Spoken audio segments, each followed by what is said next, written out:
আমাদের সমাজে আজও কিছু কিছু বাবা মা রয়েছেন যারা ছেলে আর মেয়েকে আলাদা চোখে দেখেন। আমার প্রশ্ন হলো কেন? ছেলে আর মেয়েকে কেন আলাদা চোখে দেখতে হবে? এখন আমি কিছুটা বুঝতে পেরেছি। ছেলেরা তো ইনকাম করে খাওয়াবে, কিন্তু মেয়েরা তো ইনকাম করে খাওয়াতে পারবে না।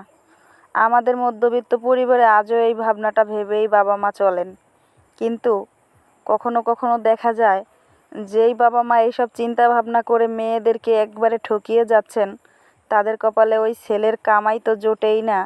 উল্টো মেয়েদের মন ভেঙে মেয়েদেরকে এত কষ্ট দিয়ে থাকেন, যারা বৃদ্ধ বয়সে বাবা মাকে দেখতেও পারে না। এরকমটাই হয়ে থাকে। আসলে আমার কাছে মনে হয়, ছেলেই কি আর মেয়েই কি, সবাইকে সমান চোখে দেখা, সবাইকে সমান করে ভালোবাসা উচিত। কারণ মেয়েদের তো এমনিতেই পোড়া কপাল।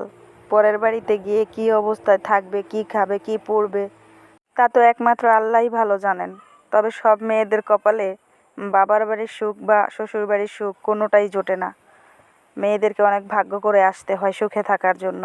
কিন্তু কিছু কিছু বাবা মা সেটা না দেখে না বুঝে মেয়েদের শৈশব নষ্ট করে দেয়। শৈশবে তাদেরকে ভালো জামা কাপড়, ভালো খাবার দাবার কিছুই দেয় না ছেলের ভবিষ্যৎ গড়ার জন্য। হায় রে বাবা মা!